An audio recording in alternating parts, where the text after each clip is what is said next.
Governor Greg Abbott, Lieutenant Governor Dan Patrick, and House Speaker Dustin Burrows called a news conference at 3:45 this afternoon, surrounded by lawmakers, to talk about education savings accounts. These would allow parents in the program to use taxpayer dollars to help pay for private school tuition.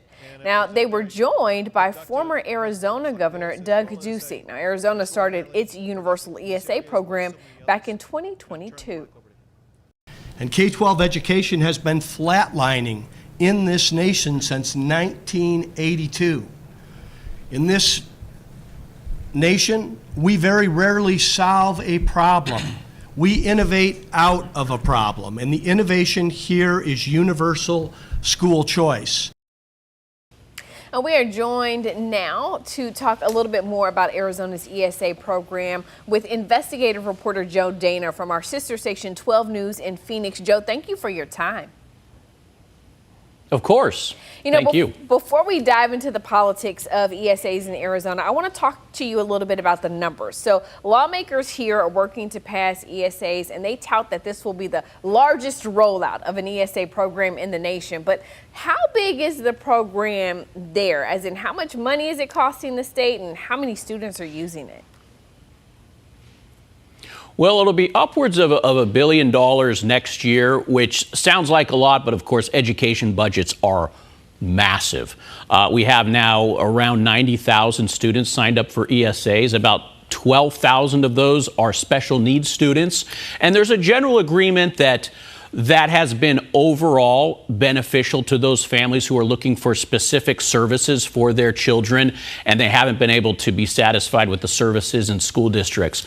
As for the others, the universal kids, there's still a hot debate about the value of the ESA program because, in part, as you heard our former governor say, he used standardized test scores to talk about why we haven't seen progress in this nation over the last 3 decades.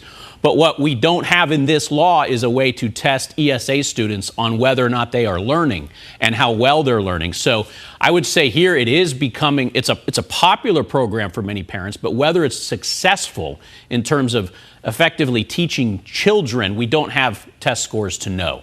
Yeah, so I want to take a step back because you said something about the special education students who are in ESAs and that it's working there. The ESA program for special education students existed before the state of Arizona expanded it, right? Yeah, it did. And so, the key here is the universal expansion.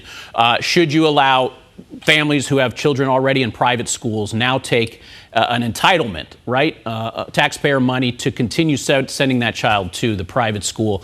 And what our data shows is that about 90% of ESA recipients are at a religious private school, and most of new ESA recipients were already in the private system, which means it represents a brand new cost to our state budget, which is about more than $300 million we saw last year alone in terms of an added cost to the budget.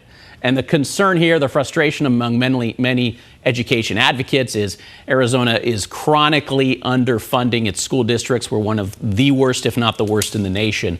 Districts are closing campuses down in parts of the state. Meanwhile, we continue to add to the ESA budget.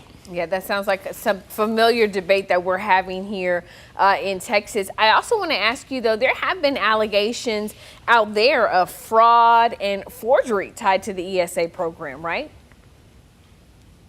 And any government program has a degree of fraud. It's difficult to say whether this is unusual compared to other programs, but there are insiders within the department that were identified and actually prosecuted. Some creating fake profiles of students just so they could collect ESA money. So the Attorney General here is prosecuting those cases. You mentioned that 90% of the students were already in public school, but for those 10%, are you guys hearing positive feedback from those 10% of, kids who would otherwise be in public schools who are now in private schools and using the program? Yeah, I should say, according to one institute here, about 90% are in religious schools, but more than half, yes, were already in a private school beforehand. And so the question is, should the continuing debate is, should those parents who already had the wherewithal to send their children to, private schools, many of them very expensive, should they now be receiving this supplement, which is why many are criticizing it as welfare for the wealthy. You have no income minimum or maximum here for those who qualify. Right.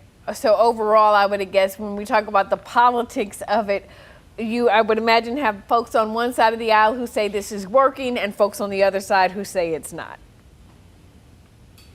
Yeah, and even yesterday, the board was meeting. They're still trying to figure out really how to administer this thing. You think about what should be qualified as a proper ESA expense. Should a snow ski pass for the day? How about a snow ski pass for the entire season? Those have been used as expenses under PE. What about a trampoline? Well, they're talking about limiting the size of a trampoline in someone's backyard or the size of a playground. Maybe you can only spend $2,000 on power tools, for example, for a student learning a trade. There are so many questions about what's considered just and reasonable. And that debate is ongoing as well. It requires a massive amount of administration to oversee an ESA program, something a lot of people here don't talk about. And the ESA supporting Republican school superintendent here says they've never had enough administrators to properly, fully run the ESA program the way he wants. And he is asking the legislature for more. Meanwhile, we are still trying to just keep up with inflation in funding our teacher salaries in the school districts, which the state has not done. Right. Yeah, it sounds a lot like Texas. One thing I do want to ask you before we go, and it's kind of the big obvious question, how much are the ESAs there? How much do students get each? The average ESA for non-disability students is about $7,500. The average overall ESA is about $9,400. I believe that was the last count. Some of them for special needs students can be up to $20,000 or $30,000 for a year. Okay.